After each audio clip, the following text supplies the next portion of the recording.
Well, Pacelli and Boomer, they're grizzled and gray, talking about Star Wars from back in the day. Got a talk show called Geeky, and it's true, spinning old tales about the stuff they went through. From Atari to Shrek, they know every line.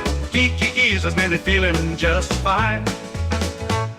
Late Savvy's got a lightsaber, swings it with pride. Boomer's got a game, but plays it deep in the night. They're ranting about He-Man and old X-Men too.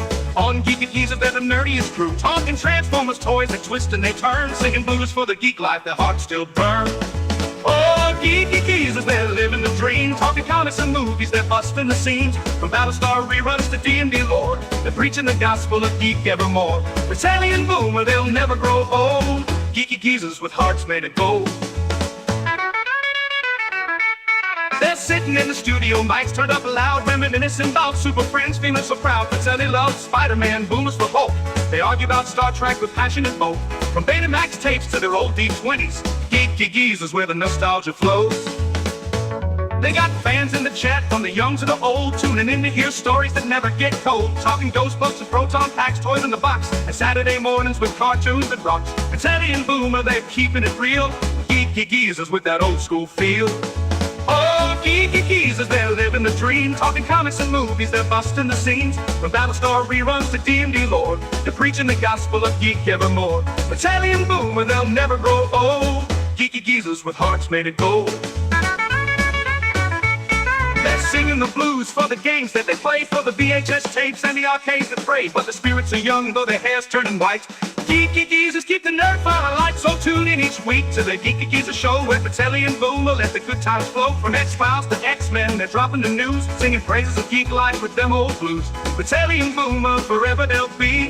Geeky Geezette living wild and free.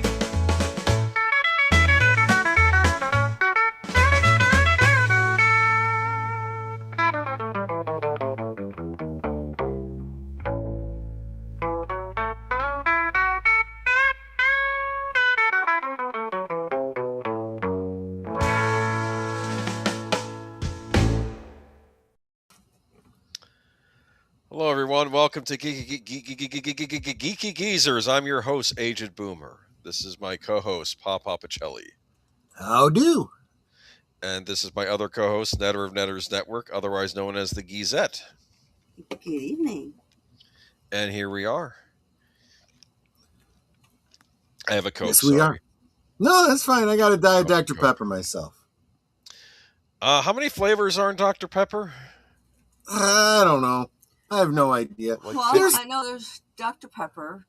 Diet Dr. Pepper. No. He means like in the formulation for Dr. Pepper, they used to say however many like flavors. 52 flavors or something like that. I don't remember. But I'll tell you, there are YouTube channels trying to figure out the recipe for Coke, for Dr. Pepper, for all different kinds of things. So, just saying. Chat is now open to everyone. Welcome. Oh, Big Al.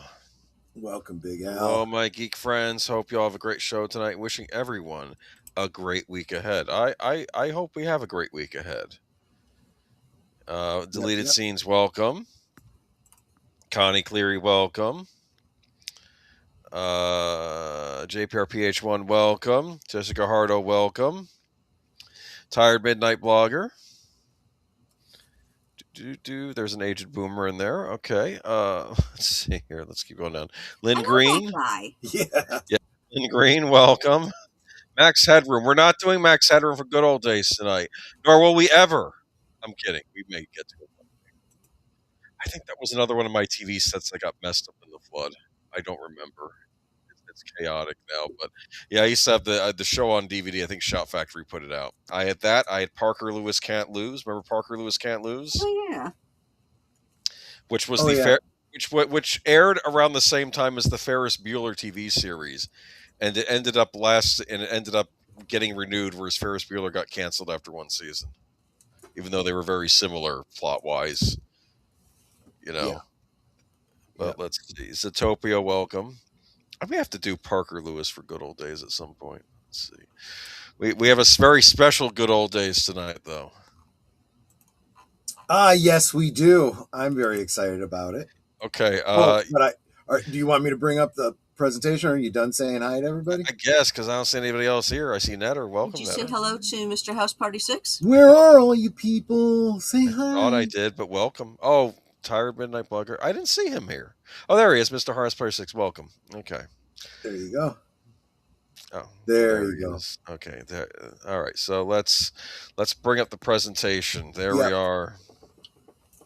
And we're going to talk about The Never-Ending Story. I gotta say, I have some great memories about this. I've talked very often about shows that were in constant play on cable in the early days of cable TV. This was one of them. This was definitely one of them. It was a great one because my brother enjoyed it so much. My brother, I've talked about many times, severely mentally handicapped, never grew up, right? So he always was watching the kids shows, the Muppets, things like that. And this one was very much a favorite of his. He became fixated on the scene with the inventor chap, to the winch, wench. My brother used to repeat that over and over again. He used to laugh so hard about it, completely out of context. Didn't make a lot of sense. Didn't matter. He loved it. The winch wench. To the winch wench. He's talking to presumably his wife, because they're going to. They use a winch in order to get to where his telescope is or whatever. It's part of the story. But anyway, fantasy, huh? Children, yeah, I don't know if I have a picture of him in here though, but we'll see. No, that's fine. Well, you're showing the poster right now. He's the white bearded dude, like closest to the right there. Yes. And there we have Falcor, I believe is his name, right? Yes, Falcor was the dragon. The part dog, part Chinese dragon, right? That's what that reminded me of. I suppose, yeah. Yes. Yeah. But what about Atreyu Do? Yes, we're going to get to... Oh, look at this. Al singing the song. That song gets stuck in your head, too. So I'm glad he brought it up, because The Never-Ending Story's title song from the English version of the 1984 film The Never-Ending Story. It was produced and composed by Italian musician Giorgio Moroder and performed by English pop singer Lamal. He released versions of the song, one in English and one in French. The English version features vocals by Beth Anderson, and the French version, titled, I'm going to give this a try here, La Histoire sans fin, something like that, featured vocals by Anne Calver. It was a success in many countries, reaching number 1 in Norway, Spain, and Sweden, number 4 in the United Kingdom, and number 6 on the U.S. Billboard Adult Contemporary charts. Look at that. In the first episode of the third seasons of Stranger Things, set in 1985, Never-Ending Story is sung by the character Dustin and his long-distance girlfriend Susie as a way to reconnect after not seeing each other for some time.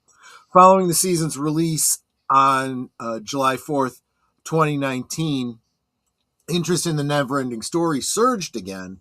Viewership of the original music video had increased by 800%. Wow. Days, according to YouTube. While Spotify reported 825% increase in stream requests for the song. Lamal expressed gratitude towards Netflix for this. While he had not watched the series, he was told of the song's inclusion by his nephew and watched clips of the duet. Lamal had previously found a similar increase in his past work when the network used his band Kajagoogoo's song Too Shy in Black Mirror Bandersnatch. In June of 2024, ITV used an arrangement of the song in their opening for coverage of UEFA European Football Championships. In 2022, the Spanish stage production La Historia Interminable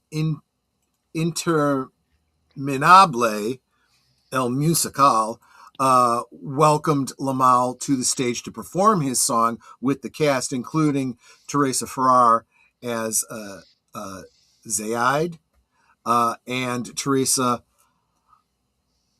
Abarca, and Alba Quartero, who alternated as the childlike empress. So there you go. You can speak Klingon, no problem. With this, you stumble over. Well, good point. I mean, fair enough, right? But what? Oh, yep. I remember seeing this as a kid, though. I did want to say something, and I felt. How old was I? 8 or 9 or something when I was catching this together. What feels off about this movie? I couldn't quite put my finger on it, and then of course I find out later on. I think because it's a very, even though American cast, I think very European movie. Yes, yes, in its scope. I think it was made in Germany, actually, right? Yeah, it was a German production. Yep. And real quick, I want to thank Ruby Who for the gifted membership over on Netter's channel. Let me see if I can see who that went to. Ruby, you are just absolutely wonderful. Super, super appreciate you. That went to Nicholas Woodall 3840. So welcome to Netter's network, Nicholas. And thank you again, Ruby Hoove. And the Tired Midnight Blogger also comes through for Netter, gifting a membership to Sporking News. Welcome, I think, back to membership, Sporking. So thank you for that, Tired Midnight Blogger, for helping the Netter's network grow. And Mr. House Party jumping in as well, dropping in a membership over on Netter's channel. That one goes to Mr. Scuba Pete 8044, who I know happens to right now be over in Analog Toys live stream right now, so he'll see that. Goodness, thank you all so very much. I don't know what I did to be so popular tonight, but thank you. And it's a little funny from my perspective, because literally the first one came in when she stood up from her computer to go take care of something, and she's just now getting back. She's like, holy cow, what the hell happened in just 3 minutes? Very fun. Oh, my goodness, thank you. But thank you all so very, very much. But going back to this, it really was, and you could do an interesting deep dive on the music from this, on the production behind this, various editions or edits of this movie. Really? We could actually spend a lot of time on this. Big Al and I talked about this a lot when Big Al, correct me if I'm wrong, but you had done a rewatch of it on your channel.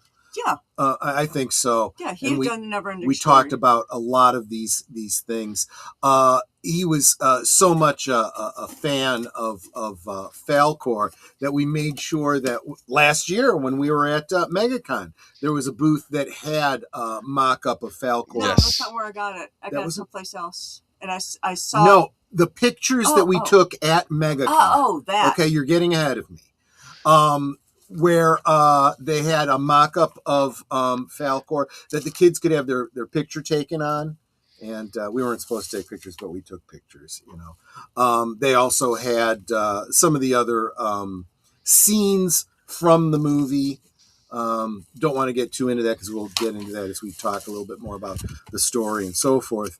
But very, very cool stuff. But then, yes, Netter found a Falcor style little like toy, 3D printed, right? Yes, 3D printed. That she sent to Big And Al. it was one of those ones where you may have seen the dragons where the different body parts move, like each little section moves. The Falcor was like that. What's really interesting about those is if you ever watch how 3D printing is done, or actually watch 3D printing, it literally prints all these different segments all at the same time, interconnected in 3 dimensions. It's really, really cool. That does sound neat, actually. Oh, yeah. Never Ending Story only touches about half of the book of the same name. I need to read the book one of these days. That should be on my bucket list. And that's what's really cool about this story. It very much is a okay. Thanks, Netter. I just saw your private chat. there's a very meta element to the storytelling on this. So yes, it is an adaptation of a book, but at the same time, it's self-aware of itself as a movie. And there's a scene in which the boy is reading the book, Sebastian, and having yes. who is having a conversation with the childlike empress character in the book somehow. And she has this, you are, reading about me just as others are watching you. So she's acknowledging the audience of the movie as the child is reading the book, talking to her. It is an incredible, mind-blowing kind of a thing if you're really paying attention in that regard. He's the audience of the events happening in the Neverending Story, and then we're the audience watching him. Yes, with the exactly book. Yes. right. It goes beyond breaking the fourth wall. Yeah, it's like breaking the fourth wall of the fourth wall. It's like that. It's really kind of interesting. So there we go. There's him. I don't know if you call that a fifth wall break, and that's him exactly having that kind of a realization that there's more going on here than he even realizes. Yeah. He was hiding out somewhere reading this book, as I recall. Was it a warehouse or something? Like he was mad at his dad or something? In the attic of his school. Okay, yeah, that's right. Because he just wanted to Was finish it his reading school? the book. No. It was, I guess it was, because he took the book from the bookseller. Remember the bookseller was like, yeah, you don't look like, we don't have any, did he say something like, we don't have any comic books here? Or something? It was something like that. Exactly. And he's like, I've read and he starts listing off all the books he's read, Right. Well, you still don't want to read this book. So no, you can't read this book. So of course, what's going to happen when you it's very, very clever because you can see, in a way, it's almost the same kind of a thought process as in The Princess Bride, where the older man's like, you're not interested in this. Oh, well, now I want to see it because you say I can't, because I won't, or I want to prove you wrong, kind of a thing. Yeah, it's the reverse psychology of, you don't want this broccoli. It tastes too good. No. Yeah. You're just not going to want it. It's green. Yeah. No, I want some. Yeah, I want to try it. Okay, it's not so bad. That's how the reverse psychology. But yeah, he gets real into the story and then realizes that he is becoming an existential hero within the whole narrative of keeping alive imagination, basically. Which, let's face it, every person who reads a book, that reads fantasy, that imagines, right, is keeping alive our collective narratives. Another story that I could say really kind of gets into this a good deal. Mr. House Party, $10 super chat. Thank you so much. Do your magic, for it is good. Go on. Yes, exactly right. See, people loving this story really has had a great cultural impact. I don't want to bury the lead. We'll get to this later in the stream. We are going to be talking about more than one reference to this in some articles today. Usually there's a connection to our good old days, to something that's in the news, but there's more than one today for this one. Well, it's funny because I originally picked this because we talked about it on, was it Friday? We talked about this. Yeah. I don't remember. Yep. Yes, and I thought we never done this for good old days. I think it's time. Geeky, but there's a thematic connection to a film that's got a trailer out this week. Okay. And welcome to me and my monkey, Mark Ruffalo. Thank you so much for being here, my friends. Yes, Geezers unite. And Maria with Tea and Telly. Thank you so much for stopping in and dropping the kisses and the hugs. You are so sweet. So here's the rock biter. I remember it starts out with him, and he's always eating rocks, and he says he went by to some valley or something where there were a bunch of rocks, and it wasn't there anymore. And he says, because you ate them all. No, that's not what happened. He's trying to explain to them that something is making everything disappear, right? That is, talk about existential dread, right? Yeah. No, it's not that it was empty, that I'd eaten all the rocks. It was gone. Yes. Everything was just wasn't there anymore. I remember that line. Yeah. And here's some other people he runs into. Like there's the dude with the snail that could go. The snail could go really fast. Deep Roy, who seems to be in everything. We talked about him. He was in an episode of Blake 7 that we watched. He, of course, was all the Oompa Loompas in the remake of Charlie and the Chocolate Thought that was Factory. him. Yes, I yes, thought it that is. was him. Oh, yeah. absolutely. Mm-hmm. Mr. House Person said the nothingness. The nothingness. Exactly. I thought it was the nothing, but I could be wrong. It's been a few years. I could be. I Big suppose Al is the expert on this movie. Big Al, weigh in. Not to mention, there is of course some translation going on here too. So let's be open to that as well. the dude using a bat as a hang glider. Yeah, I thought that was cool too. You know what? It could work if they were large enough, right? or if you are tiny enough. I think it was implied he was some sort of a pixie or something like that. Oh, right. Big Al shows is called The Nothing. The Nothing. There you See, go. Okay. he's the subject matter expert on this movie. He really kind of is. That's right. All right. So then we have, and they're all these, and they have a conference where they're all talking about and this this nothing. is, of course, the Khan Nooney and Singh prequel. That's a Treyu. Yeah, he does look like a Doesn't child he with that Ricardo yeah. Montalban? Yes, it's because it was, of course, a belt buckle from the Botany Bay, but still, Well, that's funny. I didn't even think about that, but you're right. And he was a Treyu. Yes. And he goes to hunt the purple buffalo, right? Mm-hmm. That's his big thing. And I guess he's the protagonist. You're supposed to believe he was some sort of fantasy barbarian / Native American kind of analog, right? Yeah, like culture. He rides a horse on the plains, and things like that. Exactly. Yeah, and he's going on a journey, I guess, to find out what's causing the thing that's destroying the world, basically. Yeah, exactly. It's there's a way to reverse it.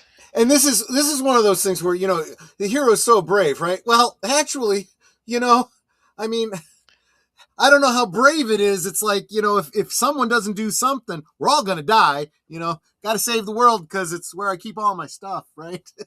Yes. Yeah. Oh, Tiantelli says, love this movie, doesn't like the horse. Yeah, we'll get there. We're going to get to that. Yeah. We talked about it a little bit on Friday. We'll talk more about it. This freaked me out. This was some kind of wolf creature. What was it called again? I don't remember, but I remember it being very scary. Yes. Was it in league with the Nothing, or was it or was it not caring? Kind of in the respect that all evil seems to be in league with chaos. Yes. And it's kind of again, you can't separate. Well, I mean, you can look at this whole movie from a very childish point of view, but you can also look at it at a very philosophical high level. And you almost have to look at it through an existential lens. Mm. And it's existential dread is what this exactly. And this creature is literally saying, everything in the universe tends towards disorder. Gamork.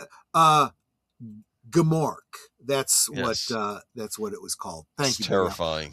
And he represents that aspect of fear. The fear of the unknown, the fear of chaos. Everything dies. Everything, how was it that the Sopranos said? Everything goes to yes, right? yes. Tony. And there's nothing you can do. You might as well give up. That's the whole aspect that he brings to it. So it's not so much that he's in league, but he's kind of spiritually connected to it in a way, Yeah. And I know they have a nasty fight, don't they? Because I still have to attack you because you're I guess because I'm evil and you're good or something. There was this. It's my nature. It draws to mind that whole scorpion and the frog thing. Because what's the point of him even attacking a Trey? At this point, everything's going to get wiped out. What's the point? But no, I still. But I have to because it's my nature. It's what I do. When I rewatched the movie, I skipped the horse scene. Again, give us a second on that one. We will talk about that. I think I have a pic of that in here. Yeah, let's move on to. In fact, that's the next scene. There you go. There it is. There we go. There you go. So one of the trials is the Swamp of Sadness, right? And it literally is a physical manifestation of depression, right? And how can I say this and still be YouTube friendly? Surviving depression, right? Yes. That's something that many people have to deal with. And how mired you can, and how you can slip into depression unto the point of death. If you get too mired in it, yes. Exactly. Okay. And that's literally what they're going through. Well, he's trying to stave off and survive the depression, only to realize that his horse can't. His faithful horse that has seen him through everything is succumbing to depression and is sinking into the physical manifestation, which is the tar, the bog, whatever. Yeah. And this is incredibly sad. This is probably one of the most emotionally devastating elements. And I appreciate that, there have been people that have been, this is supposed to be a film for kids. Yeah, it is.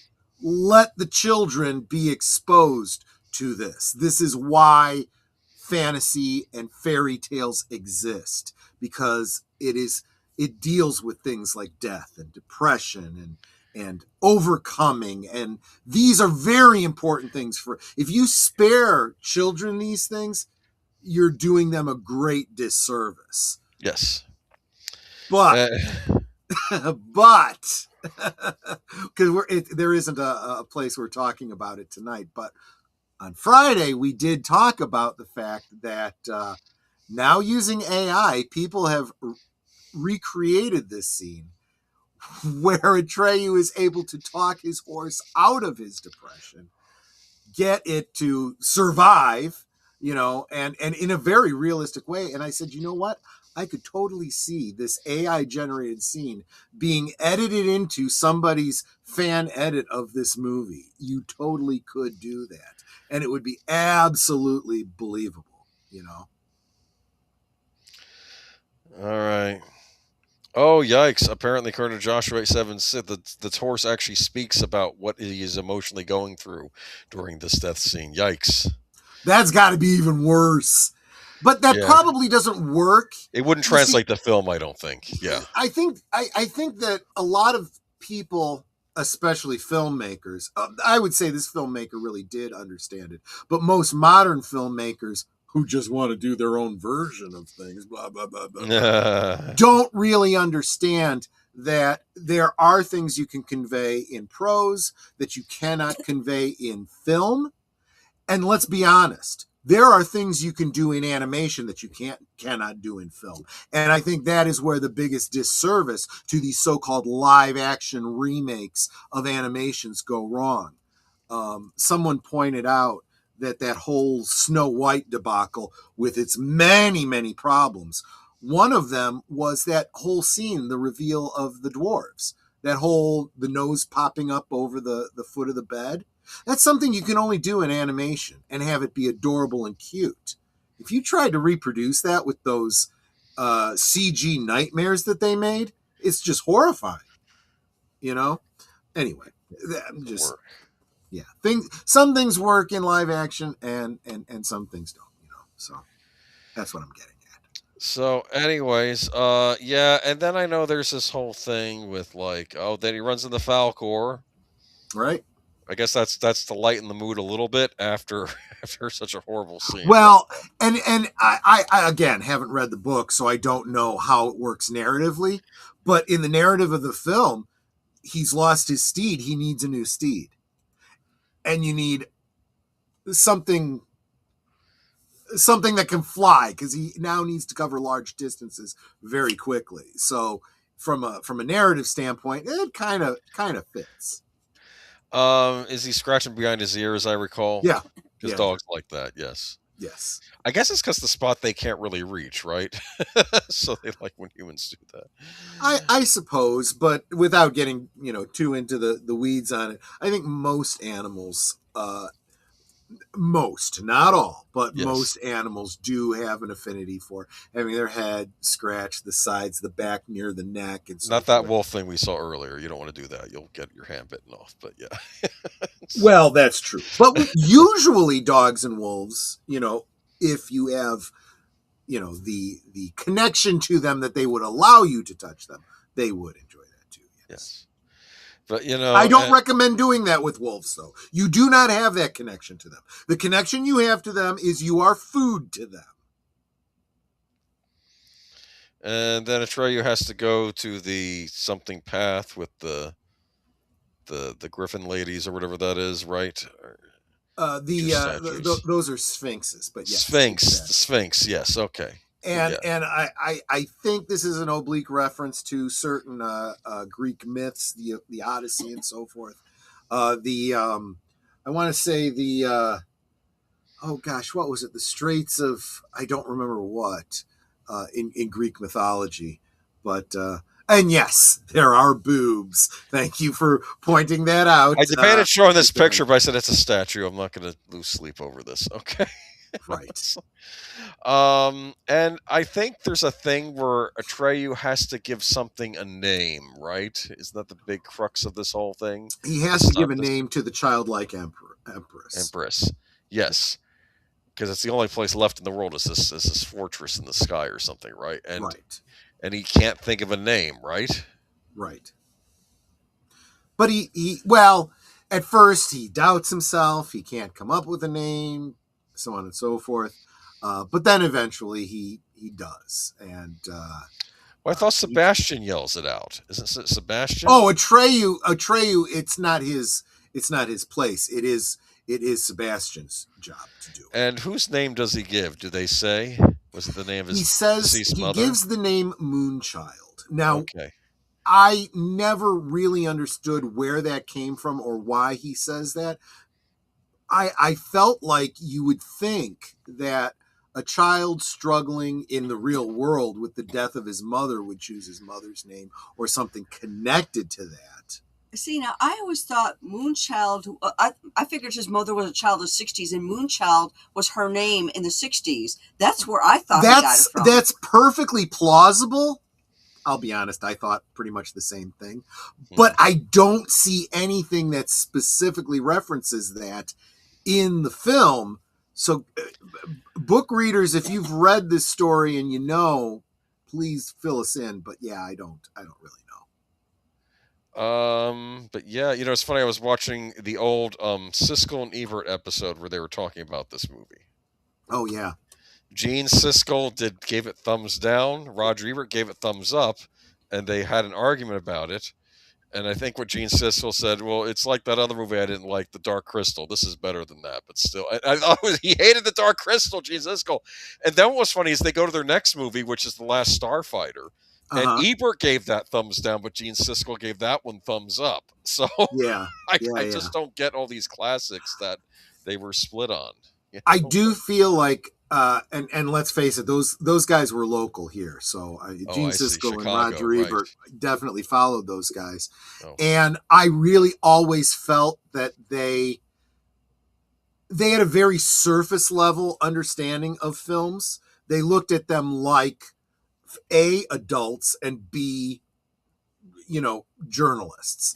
And I think that what has always been missing, well, until very recently, is an understanding of film in terms of culture, who the audience is, and things like that. And I think more of the people that I follow that review films, and I'm thinking like Deleted Scenes, Big Al Presents,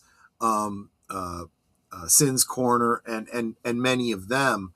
Wilkie's Movies and Music even kind of do understand those factors and do consider those aspects as they do. Yeah. Well, it's interesting you say that because Roger Ebert has gone on record saying, if it's for kids, like he even if, like, I remember with the movie Good Burger, he didn't quite recommend it, but he said, well, for the audience, for the Nickelodeon audience, for the kids that like the show, you'll like this movie. So that's what he said in his review. And then Siskel started arguing with him about that. And says, what do you care what the audience wants? And so why don't you care what you like? And then it's because this whole thing. And he said, but Roger, he said, Gene, it's for the kids. And he says, really? I thought it was for their college professor parents. Such an ass sometimes. It's like, yeah. I'm sorry. It's a funny. You want to hear them get into a nasty row? It's over Good Burger, the movie. But I think this was another one too, where I don't know if Ebert thought also for kids. Maybe I don't know if he mentioned that when he was talking about it. But yeah. But Neverending Story. Caught it a lot on cable. Found this movie frustrating because it's like what do you do with the nothing, right? Yeah, it consumes. But then everything works out in the end because the childlike empress gets a name, and then I guess the world gets restored. Well, if you think about it, right? Yeah. If you think about it, for crying out loud, this again, getting back to the whole fourth wall break of the fourth wall, this movie really does exactly what it lays out. It introduces a whole other generation to story, fantasy, dreams, shared collective storytelling zeitgeist, and all those things that I said about the cultural impact this movie ended up having. Yes, it was because of cable, and it became a little bit of a cult favorite, and that impact that it ended up having then on nostalgia pieces like Stranger Things and so forth. So amen to that, And there's also taught me that adults will sometimes drink raw eggs, which I thought was disgusting as a child. Yeah. Doesn't he stick it in a blender or something? And I'm like, wait, what? And then I kept thinking, and I think at the time I thought, was that a European thing? And no, that's just a yuppie thing back in the 80s. Well, no, it was. Well, look at Rocky eating the raw eggs too. I hadn't seen Rocky at that point as a kid. Fair enough, but yeah, it was. Well, even before Rocky, I knew it from my. I was aware of Rocky, obviously, but right. But yeah, and now since I've been getting more and more into making my own foods and so on and so forth, I've been looking at how eggs are used in different recipes, and I'm like, prepare eggs how you want them. They are a great source of protein, but different uses of eggs for different means. And there's. Let's face it, I've used frosted up egg whites, in many drinks and desserts and other recipes. So I'm not going to poo-poo that if you're doing that for breakfast. But I had eggs at Bob Evans today. Good. I did not do the sausage, the biscuits and gravy. I did the blueberry pancakes with bananas on top instead. I am not going to say I'm coming around to the sausage gravy yet. I have been eating more breakfast sausage. I've been taking those patties and flattening them, wide, to make these almost burger-like patties with them. Yeah, much they can thinner. work like that. Yeah. And I've been doing them on bagels with a bit of cheese. Oh my! That is just like my favorite breakfast sandwich right now. I've done it with egg, but I'm like, I think the egg kind of gets in the way. There's plenty of protein in sausage. I don't need to double up on the protein with eggs. So sometimes I'll go with an egg sandwich. Sometimes I'll go with a sausage sandwich. They don't have to be in the same sandwich. Anyway, I think we got way off topic on this one. Boyhood crush, don't judge me. It's fine. If you were the same age, it's normal. There was something about that childlike empress as when you're a little boy, because she has that whoever the actress was did a great job of portraying this older spirit in a childlike body. So from a child's point of view, I could see that as being very, very attractive. Yeah. So that was a cutie. Wasn't she? Yeah. That was the Neverending Story, and here we are, back to the present day. How would they deconstruct the Neverending Story? then nothing would be right about destroying the world. I don't know. Okay. Well, with a modern neo-Marxist, you're probably right. Yeah. Robert Duvall passed away, star of The Godfather, and the great Santini dies at 95. He was also star of, yeah. Huh? He was also star of The Apostle. People always forget that. Yes, movie. I love The Apostle. That is a great movie. It really is. Underrated. I'm not even a Baptist, but I appreciated the role that he played in that movie. It really, really was a good movie. Did he get a nomination for that and didn't win? I think he was. I don't know. That. Yeah. But you know what? I've completely lost respect for a lot of these award. Secondhand Lions, said Mr. House Party. Yeah. That's another great movie. That was another good movie. Oh, I love that movie. Haley Joel Osment was in that, wasn't he? He was. He was the child actor at the time in that. Yeah. Great actor. And we'd been talking about this on our various streams throughout the week. This is another one of those actors who, if it wasn't for the fact that he was so well established in leading roles, he could have also been seen as one of those great character actors. And in a way, he still was. He played a lot of supporting roles despite being such a big leading name. Because he wasn't full of himself like some of these other ones. Yeah, no, that's absolutely true. I got the impression of him. I didn't know the man personally, but I did definitely get the impression that he was a very down-to-earth kind of person. Yeah. Robert Duvall won the best Oscar for Tender Mercies. I remember Tender Mercies. He's been in a lot of movies. He has. Look at his IMDb. It is a long. He's one of the legendary actors. Let's be honest here. Yep. He's up there with the best. Yesterday, Duvall's statement from his wife yesterday was we said goodbye to my beloved husband, cherished friend, and one of the greatest actors of our time. She wrote, Bob passed away peacefully at home, surrounded by love and comfort. To the world, he was an Academy Award-winning actor, a director, a storyteller. To me, he was simply everything. Oh, that's a good final statement. But yeah, Duvall's gruff naturalism came to define the acting style of a generation that included Robert De Niro, Dustin Hoffman, and Gene Hackman in such films as Network and The Apostle, which he also directed. Yeah, I think he's up there with those performances. Absolutely. Hoffman disappeared. We'll talk about him some other time. But and while he may never have been as big a star as De Niro, his unshowy he's pretty big. You know, I mean, yeah. You mentioned Duvall. People knew who he was. Okay. I love welcome, by the way, Lynn Green. She mentions Deep Impact and how his monologue is just so emotional. Yes, I want to say goodbye to my wife. I remember that. Yeah. He was in, of course, The Godfather. Remember? Yes, he was. Favorite Robert Duvall movies is Gods and Generals. That's absolutely true. Yes. Open Range and Secondhand Lines. I love Open Range. That's a great Western with Kevin Costner. I believe Deleted Scenes was watching it earlier. Yeah, Deleted Scenes was just watching it. Yeah. That's a great modern. That was a great. I don't want to say newer Western because it's not new at this point. But I went to see that in the theaters, and Duvall was kind of Costner's. I don't want to say his sidekick, maybe partner in that movie. And they were, were they cattlemen in that movie? I believe, and then there was a nasty guy running the cattle. It was some villain. I remember. That was a classic Western, I thought. But it's just I need to watch Coppola's The Conversation because everybody talks about that movie and I've not seen it. Okay, so I haven't seen it either, but it's definitely on. Great Santini, that's another one I need to see. Rambling Rose, I remember Rambling Rose with the David Lynch actress that's used all the time. I mean, that doesn't narrow it down much. When I played Diane in the revival. Oh, Laura Dern. Yeah, Laura Dern. Yeah. Mm-hmm. And that was an interesting movie.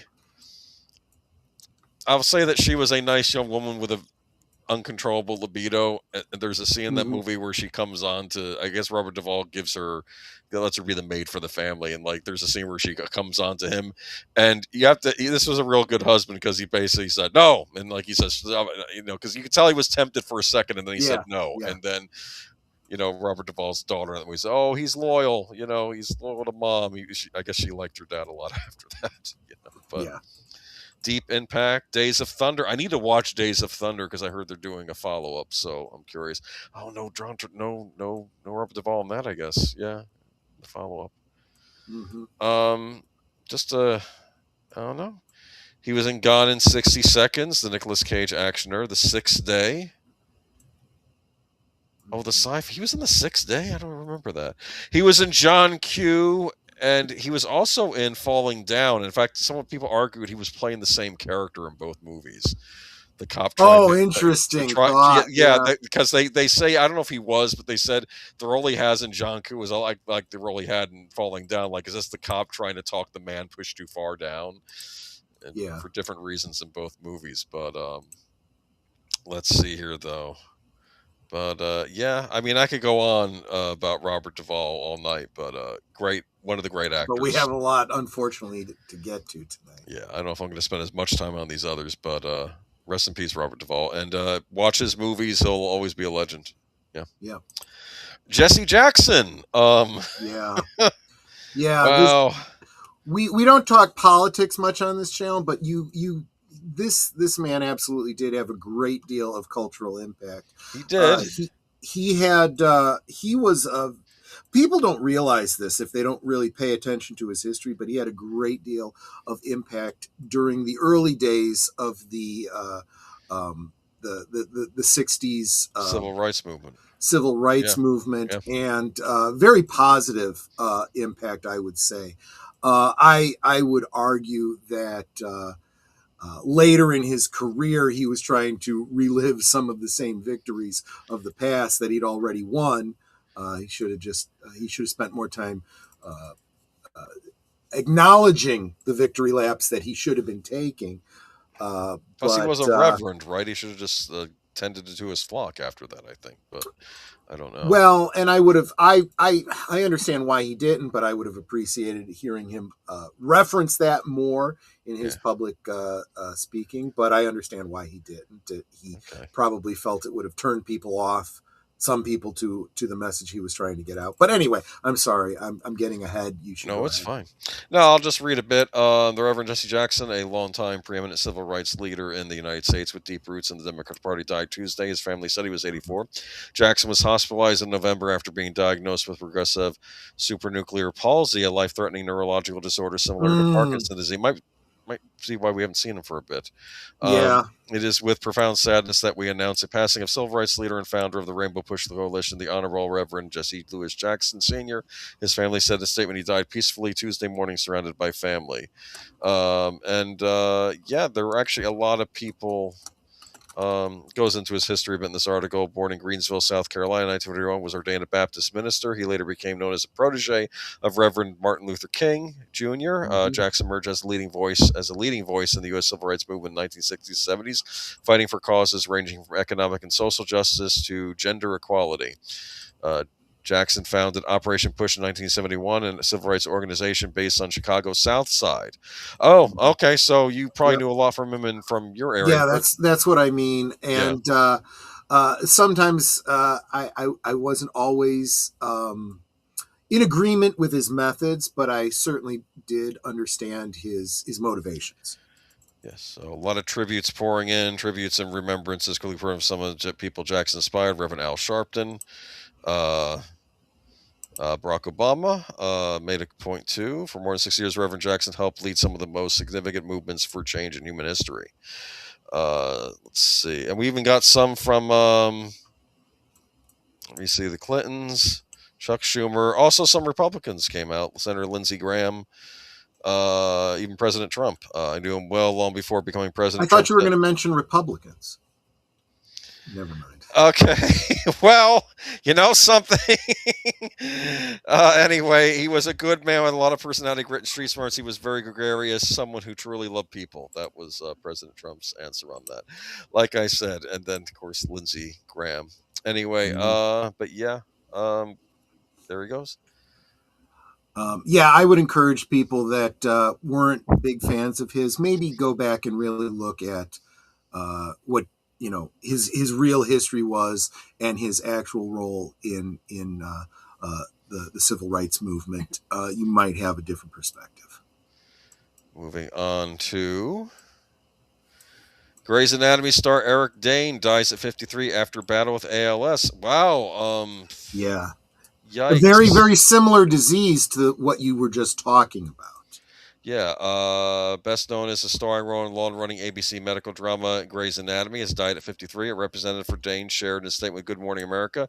Digital on Friday said that he had died following his battle with amyotrophic lateral sclerosis, or ALS. He spent the final days surrounded by dear friends, his devoted wife, and his two beautiful daughters, Billy and Georgia, who were at the center of his world. The statement continued throughout his journey. With ALS, Eric became a passionate advocate for awareness and research, determined to make a difference for others facing the same fight. The statement added he will be deeply missed and lovingly remembered always.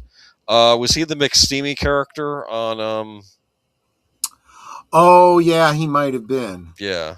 No, McSteamy because it was Patrick good Dempsey. That was No, I think McDreamy. Dempsey was Oh. Two McDreamy. different people. Yeah. McDreamy. Mhm. I think they had two different names or something. I could be wrong here.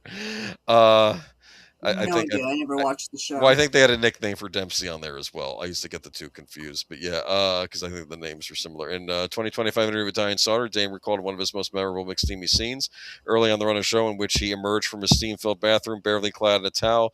That moment was one of Grey's Anatomy's most talked about, cemented Dane's status as a prime-time TV heartthrob, yet he had no idea then of the lasting impact it would have. In that moment, I was just another scene to me, he said. I just remember walking out of the bathroom where a very nice gentleman was kind of blowing smoke towards me. Okay. But he was on a lot of stuff. He was on the TNT action drama The Last Ship. He was on he was cast in the HBO drama Euphoria as Cal Jacobs, the closeted father of actor Caleb Elordi's character Nate. Okay. So yeah, he's been in a lot of TV, but he is no longer with us. So yeah, ALS is the worst. Way too young. Yeah. Yeah, Eric Dane was McSteamy. Yeah, exactly. Patrick Dempsey was McDreamy. Yes. Yes. All right, and we're moving on to Tom Noonan, known for villainous roles in Manhunter and Heat, dies at age 74. Mm-hmm. I need to watch Heat. Is that any good? That's the big one where De Niro and Pacino were both in it, right? So that's what they made a big deal Yeah, of. I think so. I know they were technically both in Godfather 2, but not really, because one was in flashback. Well, yes, exactly right. They're not in any scenes together, right? Big fan of Tom Noonan, actually. Sad he's passed away. He was the villain Kane in RoboCop 2. Remember that? Yep. Tom Noonan, a actor beloved for his eccentric array of oddballs and villains, has died at age 74. The actor reportedly passed away on Valentine's Day, according to director Fred Decker, who helmed 1987's The Monster Squad, where Noonan tenderly played Frankenstein's monster. No cause of death was made public. Tom's indelible performance of Frankenstein in The Monster Squad is a highlight of my modest filmography, doubtless aided by the masterful makeup designed by Stan Winston, sculpted by Tom Woodruff Jr., and applied by Zoltan Alek. Decker wrote on Facebook, having been knocked out by his performance as Francis Dullard and Michael Mann's Manhunter, I desperately wanted Tom to read the script and consider the part, but I knew that nabbing him was probably a long shot. Nonetheless, he agreed to meet me at Hollywood's apartment and discuss the role. He continued, I knew the first thing a serious actor would want to know was that my vision for Frankenstein was serious and not campy. Luckily, this was the case. He isn't a monster, I argued, but rather a pitiable character born from perverted science and cadavers, a sad, freakish orphan whose only goal is to live a normal life. As I pitched my take to Tom, I sensed I might be making headway, but I also knew I had to have a whammo finale. The monster is like a newborn child, I said, but with a repurposed brain, hence he's mentally challenged and at the same time physically huge, making him a sad, walking anomaly. Oh, Tom Noonan also played Lenny in Of Mice and Men. Yes. Oh, I need he actually played a lot of roles where you wouldn't see his face, so like that the Frankenstein monster, that you were just talking about. He did a lot of heavy makeup type work.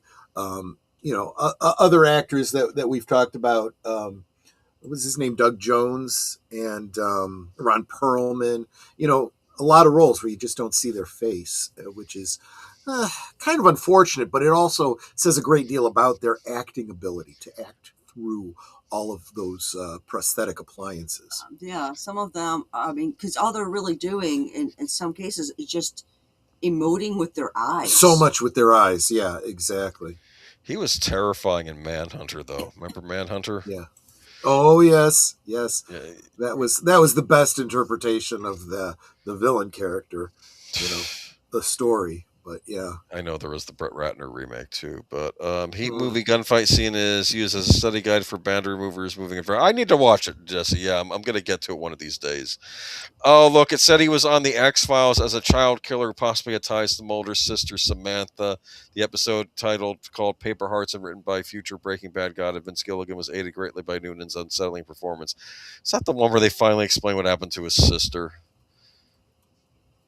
I don't know. And let's see what else. He was in The House of the Devil, I remember, by filmmaker Ty West. I remember that.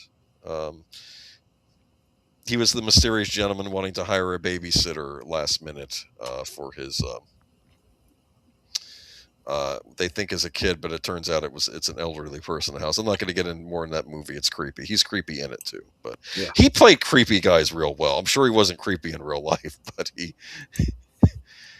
I don't know. You know what he said about RoboCop 2, though? I was watching the making of about that movie, and he said he was expecting to be in a suit like Peter Weller, and I'll be duking it out with Peter Weller in scenes, and then, you're just going to do a CGI visage of me in that monstrosity. Yeah. Oh, well. Because it was like... I mean, he has a good fight scene when he's in the truck with RoboCop, where he's trying to ram RoboCop into the sides of buildings and stuff. It's kind of neat. I think he even drives through an open bar. Yeah. Yeah, but big fan of Tom Noonan. Rest in peace. Some gaming passaways of people who I have to be a little ashamed that I didn't think I should know who these people are by name, but I know this is the unfortunate and also partly why it's so important to do these in remembrances, because sometimes somebody who contributed significantly to something you enjoyed and received a lot of fun and playtime from passes, and you should know about it. Yeah.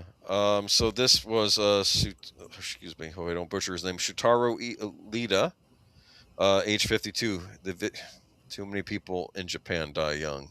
I don't know what's going on over there. The video game industry is mourning another city event loss. Shutaro Iida passed away on February 10th at the age of 52 after a long battle with cancer. His death is a major loss for game fans, particularly those who have followed the Castlevania series for decades. During his time, a thing or two about the Castlevania I do, and I bought all of these games when they came out. During his time at Konami, he had played an important role in shaping Castlevania portable era. Yeah, Castlevania was going through a weird patch where people who wanted to play Castlevania as like a 2D side-scrolling like exploration game, like Symphony of the Night, they weren't going to really be making those on a modern big console, but they decided we'll make them on the portable systems. So they made them for the Game Boy Advance and the Nintendo DS, and they're very impressive. And you can buy them now if you're interested. Anyone in the chat or here, if you want to play them, there is the Castlevania Advance Collection and the Castlevania Dominus Collection, which is really DS Collection, but they did a clever spin, Dominus.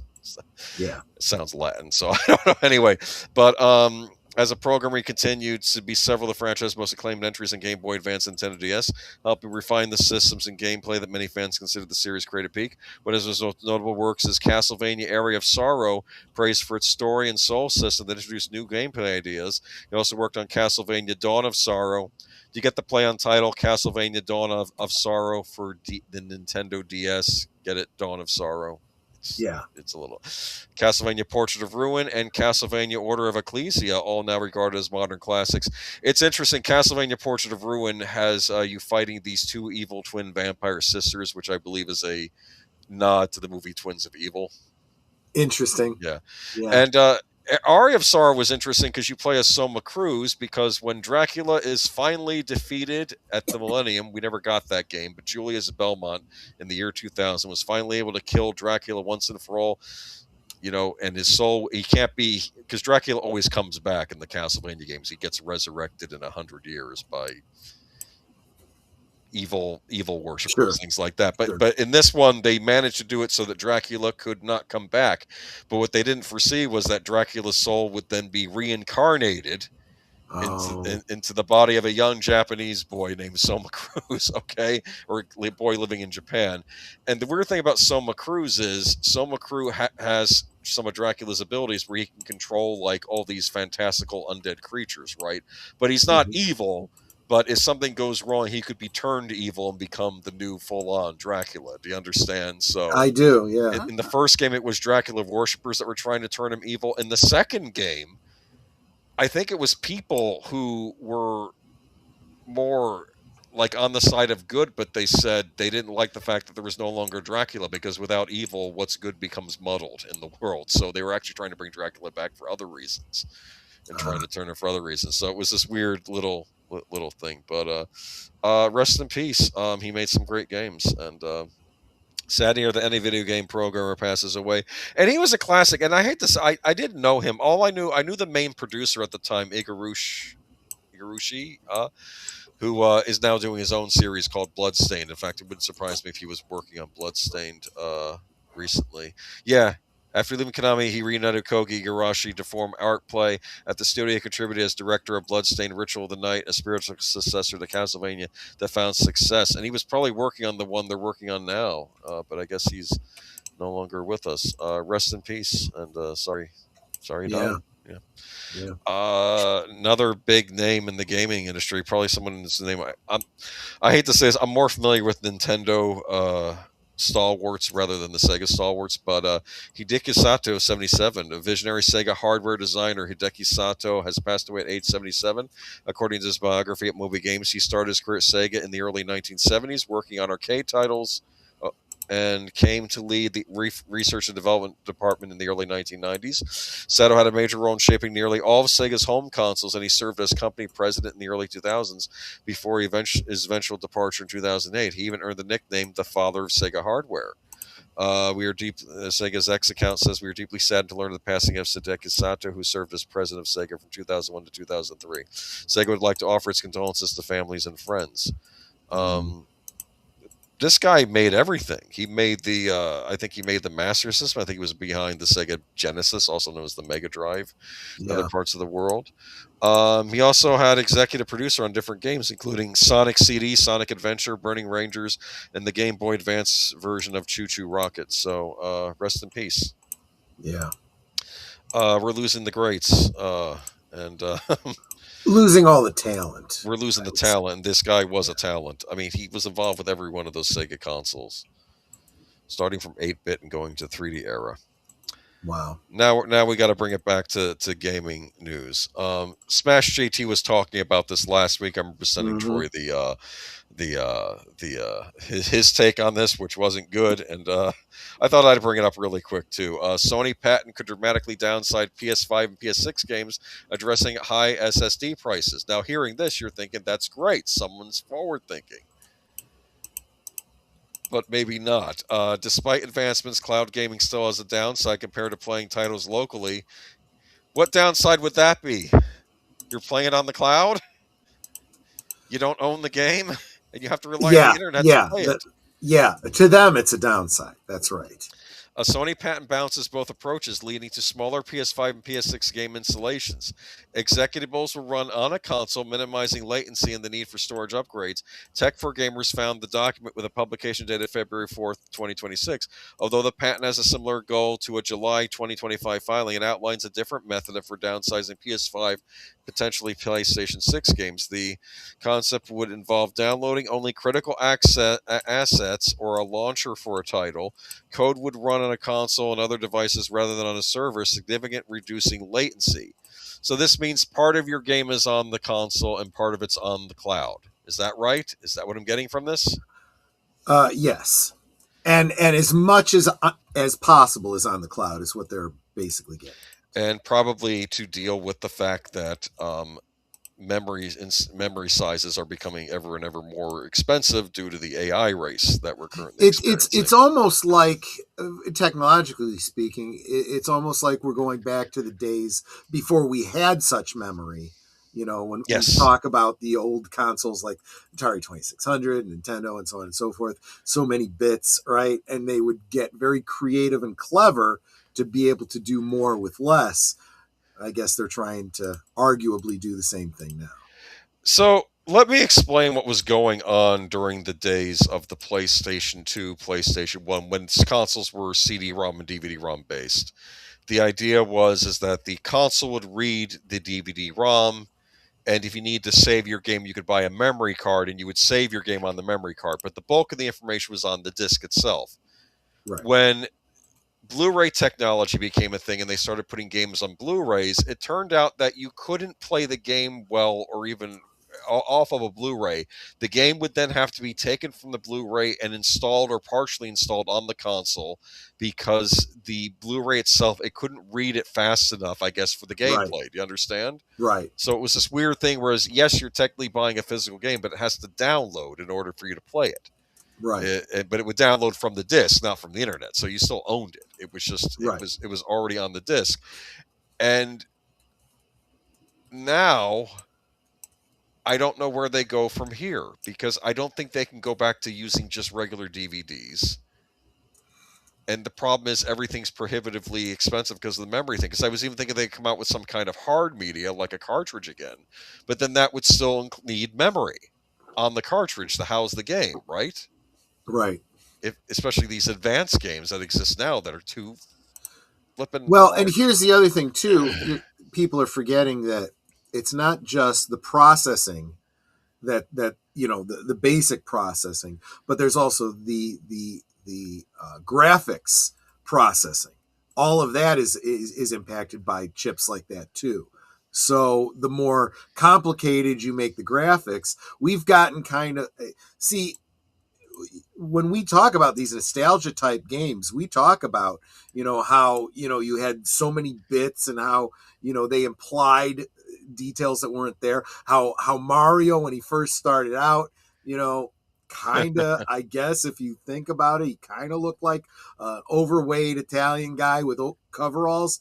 But when you look at it pixel by pixel, it's like, is that really what you're seeing? I'm not really sure, you know. They gave him the hat because they couldn't animate the hair. He didn't originally have a cap, and they did that because of the hair issues. And another funny thing about Nintendo, I don't know if the other game companies were like this, but like even with the Nintendo 64, people didn't realize that, yeah, the Nintendo 64 was powerful, but a lot of the stuff you needed to play those games and play them well was actually on the cartridge itself, not necessarily with the console, unlike, say, its competition, the PlayStation 2, where you would just put the disc in there and it would run it off the disc. And here, or the PlayStation 1, I should say. Jessica Ardo's angry at all the companies for buying all the key components instead of having their own manufacturing lines for the parts. I don't know what to tell you. From what I hear, unfortunately, I don't think that this RAM that they're making for these data centers can be reconverted into gaming hardware stuff. Right. I think it's specifically made for these data centers. So I don't know what to say. These are the times we're living in. Probably what would be best if they were to maybe move back to some sort of optical media that could read off of the disc. But I don't know if we're there anymore. And they're probably going to try this cloud thing. But you'd have to be connected online to play the game, though, right? And you would run into the same kind of problem, right? Remember when you said reading off the disc took too long, so you'd have to copy to the hard drive? Now you have the same problem because it takes longer to download something off the internet than it is off of a disc or something resident on your hard drive. Well, it's not even just that, though, but it's not even that. Maybe you have the option to download these parts off the internet, but from what I'm hearing, it's going to be on the cloud. So because they're also trying to keep you from actually physically owning it. That's the same. They're complicating the technological problem even more by their greed problem. Well, I'm trying to give Sony the benefit of the doubt. Maybe I shouldn't be. That maybe shouldn't be. I'm thinking that maybe they think that this is the solution to the data crisis, but They were all against they made fun of Microsoft when they were going to have it be where like you couldn't share your physical games. Like it was this big complicated process where you had to connect to the internet to play the physical game you bought and other thing. And then the president of Sony said, "How do you do game lending on the PlayStation 4?" And he said, "Hey, you want to borrow a game?" And he just hands him the disc. And it was a burn against Microsoft Xbox, which was smart. And then Microsoft relented and said, "Okay, knock off the DRM. We have to be connected online to play a physical game because it's making us look bad." I think that guy got fired, got canned, who came up with that. Speaking of not Sony but Nintendo, Nintendo wants to get your kids while they're young. Did you like this title? I think I only picked this article. My Mario reveals Nintendo's plans to start them young. While we, the gaming world, often give Nintendo a ton of criticism, and rightfully so, they know their audience.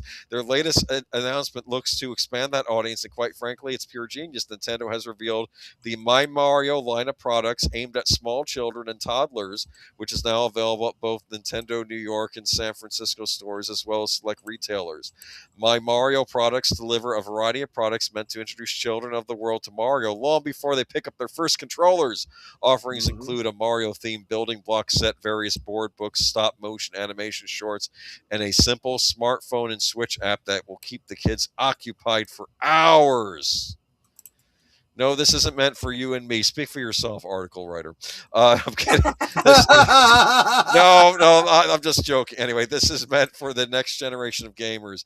Well, that's the problem. I hate to say this. There was this British lady doing a review of the latest Donkey Kong game, and she's making all these arguments like, why is Pauline a toddler on Donkey Kong's back? That's not the story. She's the one that gets kidnapped by Donkey Kong. Mario has to jump over the barrel, and then she realized, oh wait, this game wasn't made for me, was it?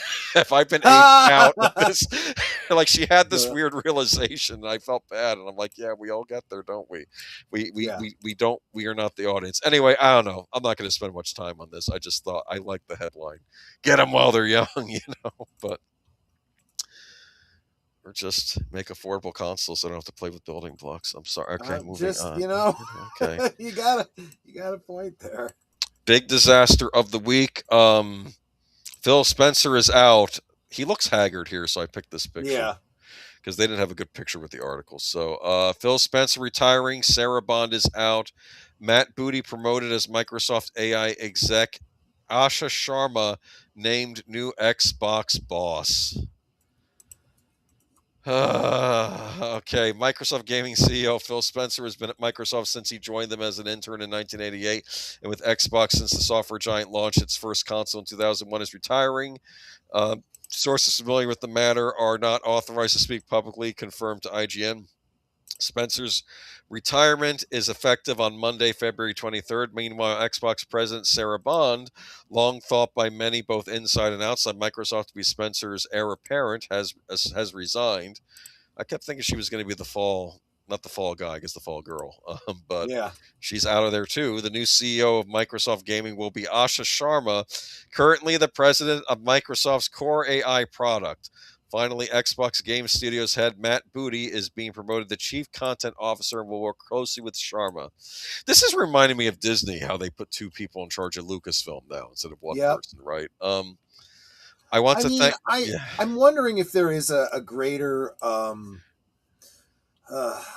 synchronicity in these strategies. I'm wondering if they're trying to address something, and I'm not quite sure what. I'm still working this through in my mind, but okay, we'll see how it works out. Phil was big on Game Pass, I believe, and I think he was big on the Activision acquisition, which cost a lot of money to get Activision Blizzard. They bought that out, and I think the returns on it aren't what they thought it was going to be.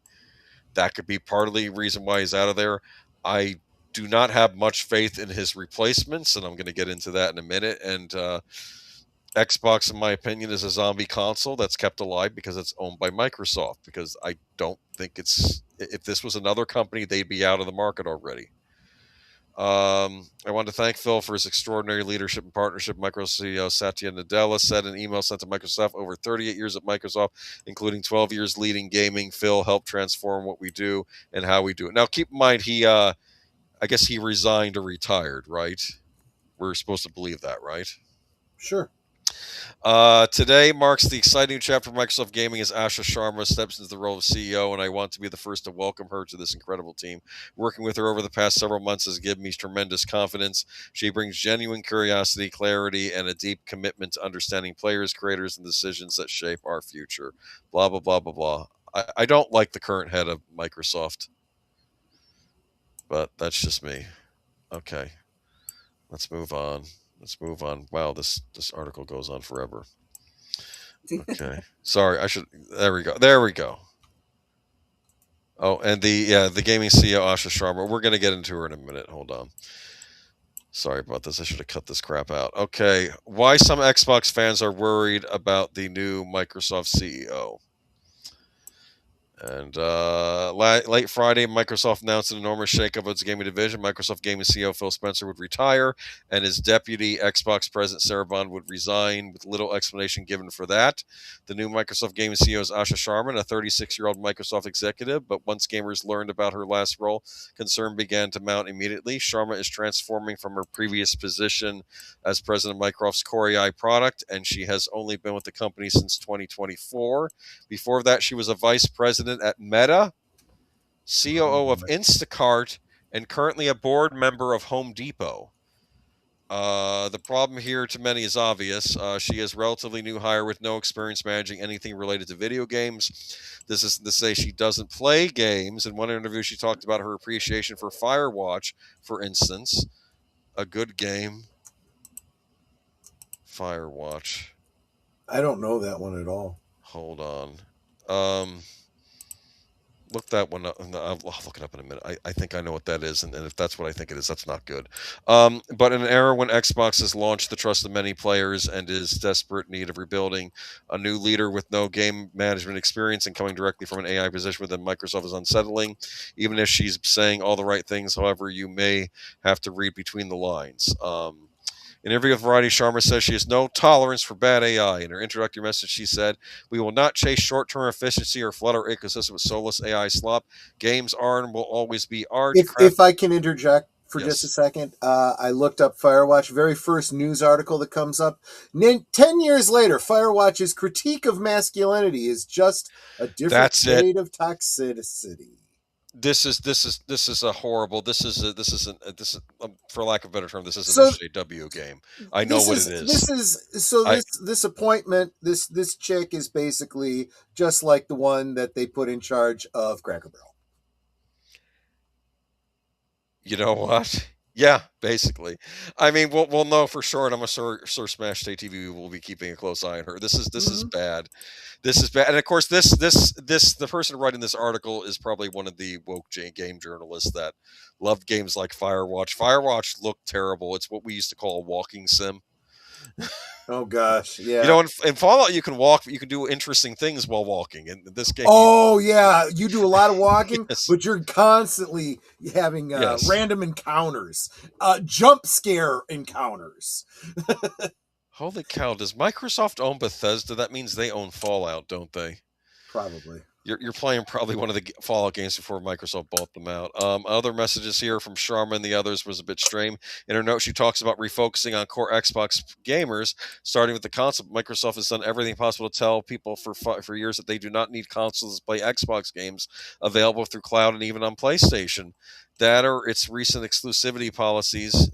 Yeah, none of this makes sense. It sounds like someone being stuck in there that's out of their depth. I'm going to be kind in saying that. Fair enough. This is not good. Does anyone here own an Xbox in the chat? Say yes. Maybe they don't want to admit it. I own an Xbox One X, and I'm basically sunsetting that console now. It's not the latest model. The new models are the series, and I'm like, I like the X. The sad thing is, the Xbox is always a brand that I've always wanted to love, except that they keep figuring out ways to screw it up. Because I think I love the Xbox controller. I think it's almost a perfect game controller. I love its shape. It uses regular batteries. It's just no. You don't own an Xbox. You probably got a PlayStation because nobody buys Xbox except me. Oh, Geek Flag with Nate knows owns an Xbox. Well, you have a new leader if you that's the new Cortana from the last Halo game because they didn't want her to be sexy anymore. Just So they made her quirky instead. Okay. Not a working one, says deleted scenes. Oh well. They do break down, don't they? The Xboxes. You excited for? Almost like that they're planned to have them break down. I'm not saying anything about that. I mean, planned obsolescence? Planned obsolescence, yeah. It seems like they break down just as the new one is coming out. What a surprise. Well, here's don't get me started on the Xbox 360's Red Ring of Death. I was between getting a Nintendo Wii or an Xbox 360 because I'm like, well, they're both doing the old school game thing. Xbox had Xbox Live Arcade, Nintendo had the Virtual Console. And I was like, okay. And then I go over a friend's house. And he's like, oh, this is the fourth Xbox I've gone through. Wow, that must be unusual that there's that. But then I find out, no, everybody's getting these Red Rings of Death. And instead of Microsoft correcting the problem, they figured, well, we'll just pay for replacements. It's actually going to be cheaper than trying to correct the problem of everything shipped. So, wow. But they were the number one for a while during that generation. Anyway, speaking of numbers, number 5. You like that segue? Yeah. Yeah, the Xbox beginning to play a little loud. I never upgraded. Take it to the local repair shop does that. Yeah, maybe take it to a repair shop. Toy Story 5. We excited? I wouldn't say excited, but I haven't seen anything that has actively upset me about it. So yeah, the premise was sort of interesting. That's why I threw it up here. 7 years after I still have not seen Toy Story 4. I guess I was one of these people that thought Toy Story 3 is kind of like the perfect ending. Why did we need to get another movie? Right. But this one, Woody, Buzz Lightyear, and the rest of the gang return Toy Story 5, the next chapter in Pixar's longest-running franchise. Pixar released official trailer on Thursday. The film tees up a familiar question: what's a toy's purpose when childhood is increasingly dominated by screens? So that's interesting. In the trailer, Woody, now balding and wearing a poncho, and Buzz reunite to save Bonnie from her new lily pad smart dad. In the trailer, you know what it is? You know, like you always have action figures with painted hair, and then over time that paint might chip off. Yes. That's going on with Woody in this. You understand in the back. I love that idea. I never thought of it as balding, but it does kind of feel like that. Yes. One of the other, I think the dinosaur was saying someone needs a brown marker or something, exactly. But but apparently the villain this time around is called Lily Pad, which I want to say is that a take on Leapfrog? Could be. The voice cast reunites for the 5th installment with Tom Hanks and Tim Allen returning as well. We got Tim Allen back as Buzz, which is good. That's a step in the right direction. Didn't like the Pixar veteran Andrew Stanton serves as director and screenwriter. He has described the film less as a traditional good versus evil showdown and more as an existential reckoning for toys facing obsolescence. Rather than positioning technology simply as an antagonist, the film aims to explore how digital devices have reshaped childhood and what that inevitable shift will mean. I actually think that's a very timely, topical, idea for a story. And this is one of the things that I was referring to earlier when I said, the kid we don't have comic books here, kids. It's all about real imagination, real play, real, keeping alive that sense of childhood imagination. That's basically the same story playing out here. I suppose that what I'm basically getting at is the electronic devices being, analogous to the nothing of the the Toy Story world. Yeah, because who needs that when you can go and just be on your tablet all the time? Which let me just keep hitting the button and getting the dopamine hit. And it's weird because I didn't grow up with an iPad. Neither did you. I had a speak and spell and a speak and read. I had one of those. Yeah. Well, I had the speak and spell. Yeah. Yeah. I had the more advanced speak and read with the actual screen on it, which was basically like a Texas Instruments calculator. In fact, if correct me if I'm wrong, I think speak and read was made by Texas Instruments. Yes, it was. Yes, and you could buy these cartridges for it, which would give you reading games, and there was also Speak and Math. I didn't have Speak and Math. I remember liking the Speak and Read a lot, but it didn't so mesmerize me that I would neglect the toys. Do you understand? I would play it for a bit, then go back and over to the the toys. idea there being, it was, at least from the parents' point of view, well, they're having fun, but they're learning. So if you're going to play with something like that, and I think that's reasonable. And then, of course, there was the Atari computer, which I'm like, what? I have to put this big floppy disk in there and type in commands? I don't know how to do this. Yeah, or if I'm lucky, I'll put one of those cassette tapes in there and wait like 2 hours for the thing to load on the screen.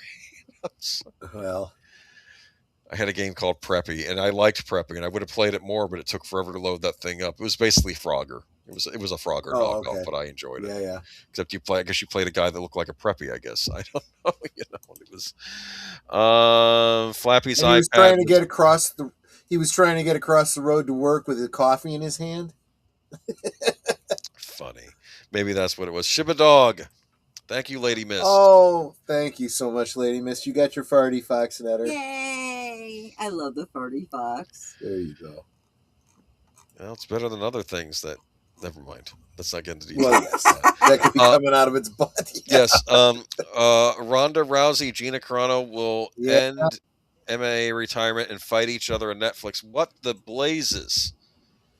Yeah, again, we usually do a lot of talking about sports, but this one definitely bleeds into entertainment culture. Yeah, because Ronda Rousey has been in movies too. Yeah, Ronda Rousey and Gina Carano will end their lengthy retirements from mixed martial arts to fight each other on May 16th at the Intuit Dome in Inglewood, California. The two pioneering fighters announced their returns Tuesday for a bout that will be staged by Most Valuable Promotions, the combat sports promotion established by influencer turned boxer Jake Paul and his business partner Nakisa Bidarian. The show will be broadcast on Netflix. The 39-year-old Rousey hasn't fought since 2016, while the 43-year-old Carano's 8-bout MMA career ended in 2009. They'll fight at 145 pounds for five-minute rounds. Despite their lengthy absence, Rousey and Carano remain two of their most iconic fighters in MMA history. For their trailblazing careers, Carano led their once outlawed sport into the mainstream broadcast television, while Rousey secured the enthusiastic acceptance of women's MMA by Dana White in the UFC. Rousey, hold on. I'm so sorry, I lost my spot. I don't know though. I hope it's a friendly match. Oh yeah. Let's have some good sportsmanship here. No out for blood. Hold on, let me get past Toy Story. There we go. I'm so sorry. Okay, there we go. No worries. All right, and I like deleted scenes respect. Yay. I guess. I don't know how to feel about this. If it helps out Gina Carano's career, I'm all for it because she got really hit. Absolutely. And brings her back into the public eye. Maybe this will be a good second win for her. And I have nothing against Ronda Rousey either, so I wish them both the best in this. Been waiting long to announce that me and Gina Carano are going to throw down in the biggest super fight women's combat sports history. Rousey said, "This is for all MMA fans, past, present, and future." It sounds friendly, so that's good. And may the best woman win. That's what I have to say to that. All right? Yep. Okay. So there we go. And at least it's two women fighting, right? Just saying. I did want to bring up Iron Lung this week because it's being talked about a lot. I think deleted scenes, as often said, be the competition, right? Yep. And this is from Sam Gassaway. He's the photo editor. He's the one whose picture's on the thumbnail, by the way. Right. I originally thought it was the movie maker myself too, but let me see. This past week, I went to see Iron Lung in theaters, new independent sci-fi horror movie from popular YouTube Mark Plyer. The film was made on a $3 million budget and was directed, written, produced, and edited and led by Mark Plyer without any studio support. With the overwhelmingly positive response on social media and the record-breaking opening weekend that Iron Lung had, I couldn't help but wonder if this was a lightning in a bottle situation or the beginning of a new cinematic trend. What could the success of Iron Lung mean for the future of film? To put simply, I think Hollywood and the film industry as a whole should take away three main points from the success of Iron Lung, and I've ranked them based on how likely I can how likely I can see it would be for them to be implemented. The rise of single location, lower budgeted films. One of the most creative things about Iron Lung did was telling an engaging story in a single location, most of the time with a single actor. In the film, Mark Plyer plays a convict who is forced to explore an ocean of blood alone on a distant moon. The entire film takes place in the submarine, and only glimpse of the outside world we see through a series of low quality photographs. While the limited budget meant they were limited in how they could tell this story, I think this works in the film's favor. The claustrophobic, rustic submarine adds a level of dread and terror by playing into the fear of being trapped. It wouldn't have been nearly as effective if viewers could see the outside world. The concept of a single location film feature is by no means new. One of the most critically acclaimed films of all time, 12 Angry Men, takes place entirely in real time in a single room. I saw that movie. Much like how the Blair Witch Project inspired the surplus of found footage films in the 2000s, I believe Iron Lung will inspire a series of low-budget, single-location films from studios and indie filmmakers alike. Maybe. I mean, think about plays. Many plays you watch, some of them can take place in single locations, right? True. Like an apartment building. Still need to see Iron Lung. Yeah, I've heard good things. I've not seen it myself yet, though. Apparently, the studios are not happy with this movie, which I don't know why. They didn't used to be this hostile to independent movies in the past, but more creative driven projects. This film would not be nearly as successful without Marc Plyer at the center of it.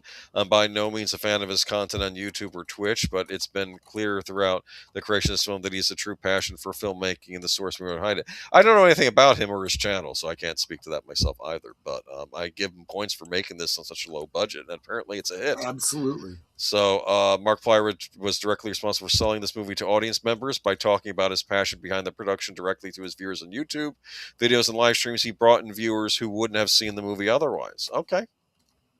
Yeah. It helps if you talk to your audience, though.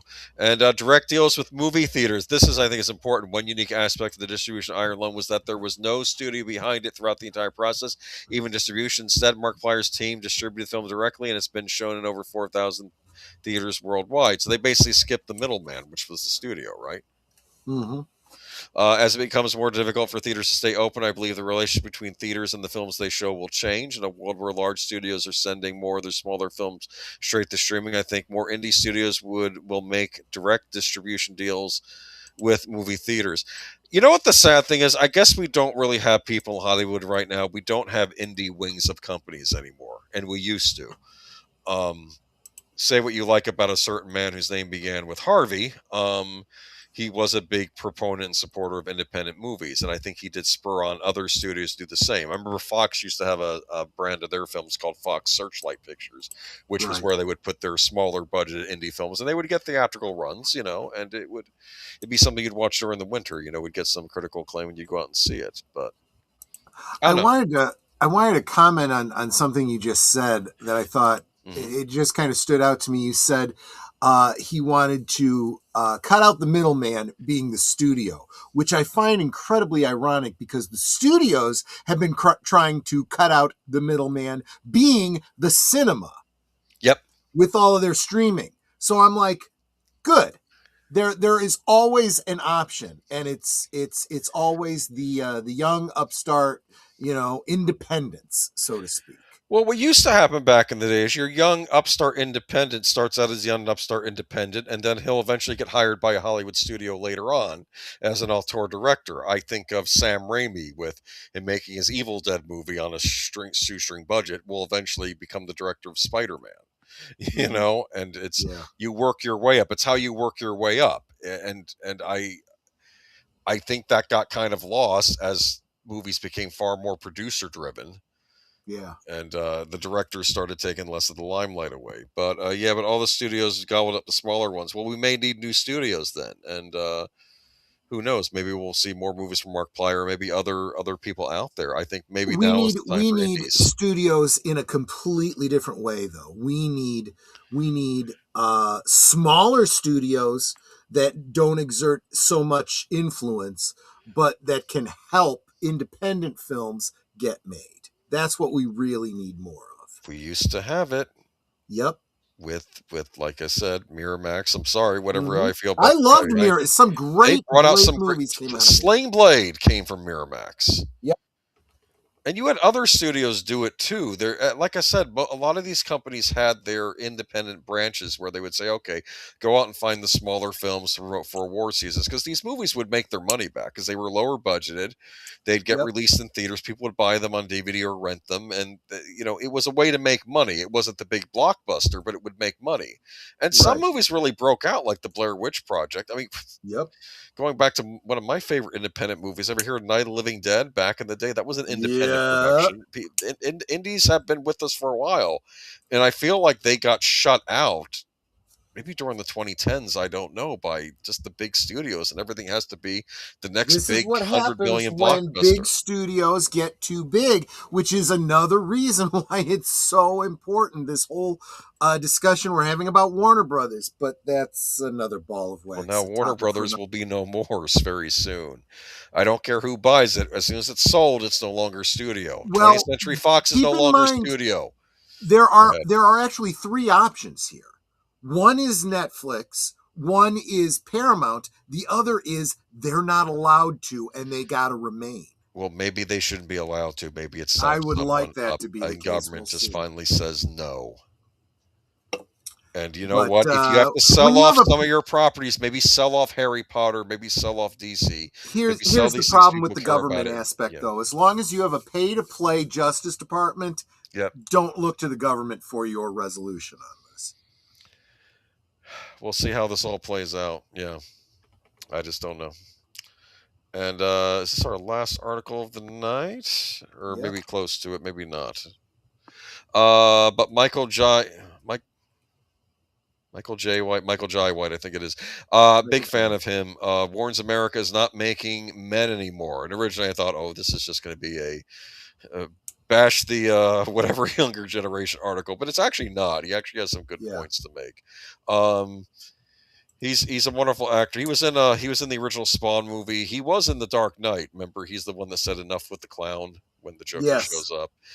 He was in one of my favorite comedies of all time, which was Black Dynamite. And he was talking to Joe Rogan recently, so this was interesting. Actor and martial artist Michael Jai White believes American boys are too soft these days. That's another thing that's said about the United States. We're not making men anymore, White told Joe Rogan on Rogan's podcast Wednesday while discussing the rites of passage for men in countries like Australia and New Zealand. Not a lot of them, Rogan agreed. When they stand out. White claimed that non-Americans are often cast in movies now to play the American alpha male. It's very rarely an American. It's such a trip, man. Rogan agreed that over the last couple of decades, American masculinity has been demonized. White said he's seen the beginning of that trend when he was a school teacher. I was right at the forefront because I guess he was a school teacher before going into acting. Seeing like everybody else gets a trophy, the 58-year-old said of participating awards. These kids, it's about their self-esteem and you got to protect that. I'm like, come on. And, taking away competition, I saw the beginning of that. Because of that, he said, kids don't know how to deal with losing anymore. And then they end up shooting a classroom. Rogan agreed that losing is the best medicine. The Dark Knight actor who holds black belts in several different disciplines told Rogan he became an athlete on his high school track team in a fluke race where he beat one of the fastest runners at the school. He experienced in track later taught him how to evolve in martial arts because nowhere is there a benefit like cutting off fractions of seconds in movement like track. I'm sorry, you were going to say something. I should have talked over you. No, I was just going to say, just keep in mind, folks, that this is all planned. What I refer to as neo-Marxism, which is how do you overturn a government? How do you destroy the institutions from the inside? Being pushed by governments outside the United States that have a desire to see the United States fail. Really great way is to push a vilification of the masculine, because when you no longer have masculine, well, you become an easy target, and this is exactly what they want. And it started more than a generation ago with the third wave feminism and this whole concept of toxic masculinity, and actually getting people to believe that, I'm terrible because I want to be a masculine man, and that's bad, and that's wrong, and that's somehow toxic, and that's fine, in a first world kind of situation where everything is kind of given to you and you don't have to fight for anything, and that really opens you up to these kumbaya, pie in the sky, fanciful socialist concepts. Until you start to find out the reality behind it, and now suddenly you find yourself a slave to a foreign country. Yeah, so. And we don't want that to happen. And don't say it already has anyway. Sorry. Well, it is happening if we don't stop it. Yeah. But no, I think he brings up a great point. He's a brilliant.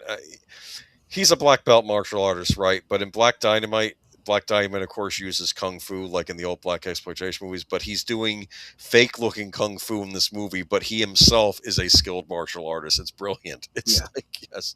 And I think I understand how this works. So let me, for the leftist neo-Marxists, you better respect what this man says, because, he is an oppressed minority.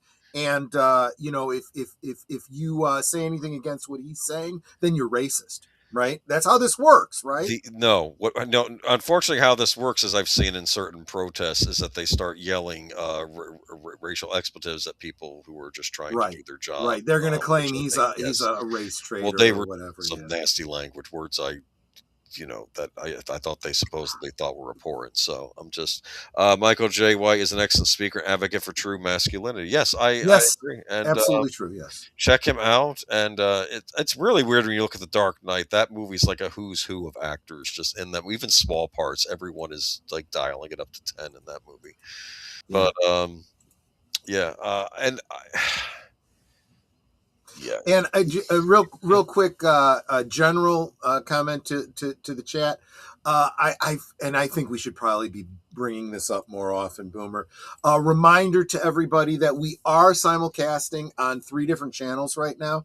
Well, I mean, 4 if you take into account, 5 if you take into account X and Rumble, but nobody's watching. Yeah. Nobody's watching us on X and Rumble.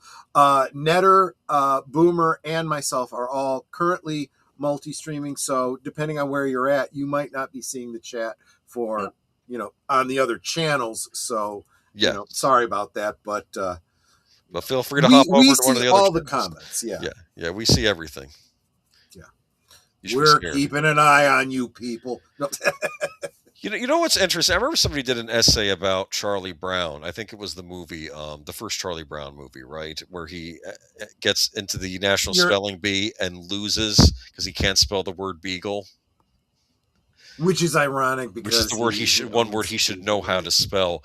And go ahead. You're a good man, Charlie Brown. Was that it? I think that's what it was. It might have been that. Okay. And the person doing the review of it goes, he's saying that Charlie Brown is about failure and how it's okay to feel bad when you failed. Okay. Yeah. These are normal emotions to have. Whereas I feel like these emotions of losing are not trying to be stifled. Oh, everyone's a winner. And then what is that replaced with? You don't get the highs then. So now you just feel numb. You don't feel like a winner or a loser. You're this weird. Or you do kind of start to spiral towards depression. You say with your mouth, "I'm good enough. I'm, you should love me for who I am. My personal whatever." And the reality is, you're dying more and more and more inside because you don't really feel that. Yeah. And the thing is, maybe you failed at running, but maybe you would be a great swimmer. Not to mention, you're really lying to yourself, for all the people that want to, believe the science. Okay, fine. But you want to ignore reality. Healthy at any weight. No, that's not how it works. You're overweight. You are going to die young of a heart attack or some other diabetes or something else. But by all means, if you want to eat yourself to death, keep giving yourself these fake affirmations. Yeah, I think they were saying that you're not hearing that as much lately because of the whole drugs now people use to lose the weight. Yup. course, they might have their own consequences, but I guess we'll find No, they won't. They're protected by the pay to play deep state. There we go. YouTube was down. Yeah, and a lot of us were wondering about this. So I was live streaming during.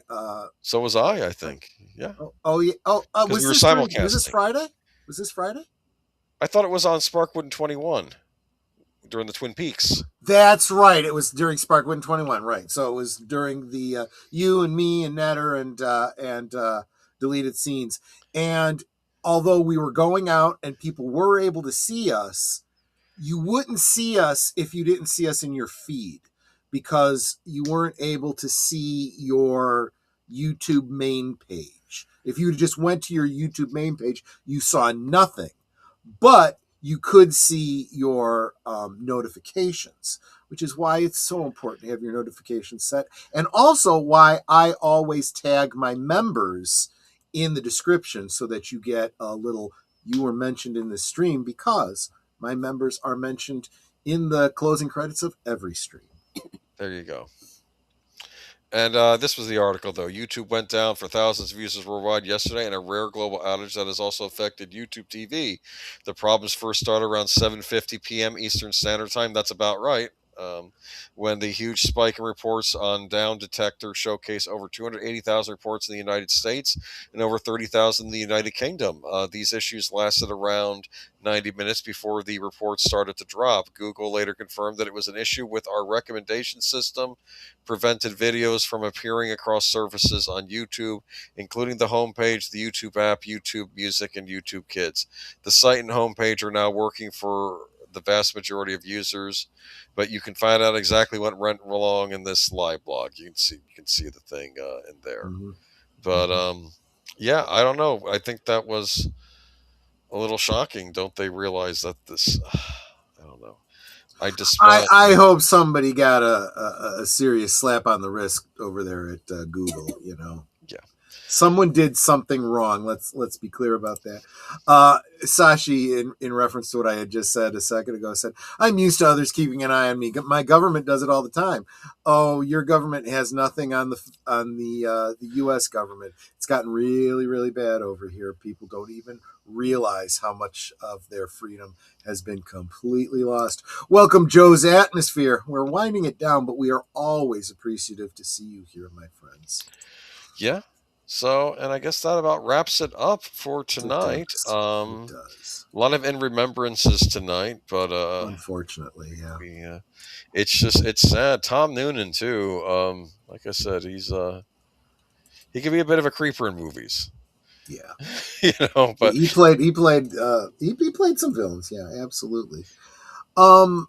Everybody, we don't have a reserved seats to forward you to, but members of Deleted Scenes channel might want to get over to his channel in a little bit for a member stream.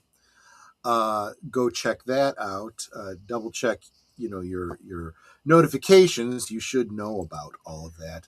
But if you are watching on my channel, I will be forwarding you to Doctor Who, which is in a couple hours, so you're going to be fairly early, but you can go hit that notification bell when you get over there. Tonight over on Last Call Presents Doctor Who, we are doing the second part, episodes 3 and 4 of the Doctor Who series, Marco Polo, reconstructed because all of the original media is lost media. So, how are you liking William Hartnell so far? I love William Hartnell. He was the first, and I share a birthday with him, so I have a very special place in my heart for William Hartnell. These reconstructed episodes, which are effectively just slideshows from telesnaps with the original audio, very, very challenging. So I'm asking people to stick with me, because we want to be completists about this, but we'll come out on the other end, and we'll be getting to a lot more classic Doctor Who that you remember and love. Yes.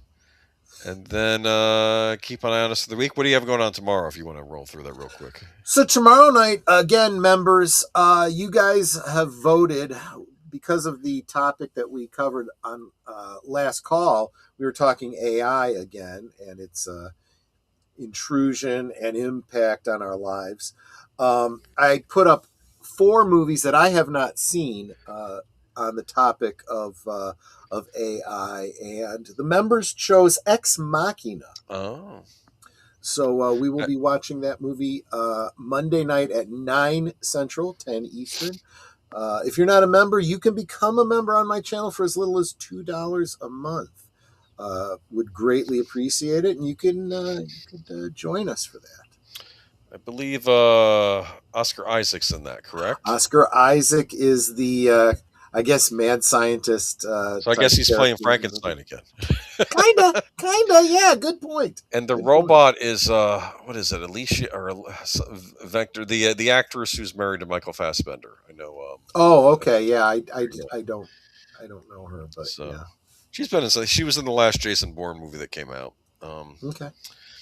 But yeah, and like I said, you'll be able to catch me on Sparkwood and 21 this Tuesday. So yeah. Yep, we're going to be doing a deep dive on the pilot episode, which we watched last week. There's a lot to be said about it. We couldn't cover it in just the hour and a half that we had, so we'll cover that again. So be sure to tune in Tuesday for that. Mm-hmm. Okay. All right. And as always, tune into our channels throughout the week, Netter's Networks, Thursday Things, and of course, Last Call on Friday. Tune into that. Oh yeah, this Friday is going to be a big one. We're talking about a jolly green, well, not so jolly green giant, a giant green guy that you don't want to make angry. We're going to be talking the Incredible Hulk. Okay, cool. All right. Any last words, Netter?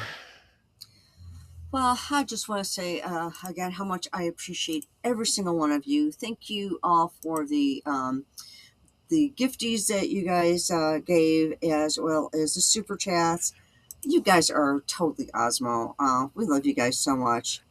So thank you again for that. Thank you for supporting us and encouraging us. It's been a fun night. Yep. Great. And don't forget that over on Deleted Scenes channel right after this, it's a members only stream. So if you are a Deleted Scenes member, make sure you work your way over there. Yep. And okay. So I guess this wraps it up. Any last words, Troy? I guess we'll just wrap it up. Nope. I want to thank everybody so much. Make sure you hit the like button on the way out. Subscribe to everyone who's involved in this show. All the links are below, but especially make sure that you are subscribed to Aged Boomer. He is criminally undersubbed, and you should be supporting him. Thank you. All right, y'all have a great night. We'll see you next week. Take care, everyone. Bye-bye.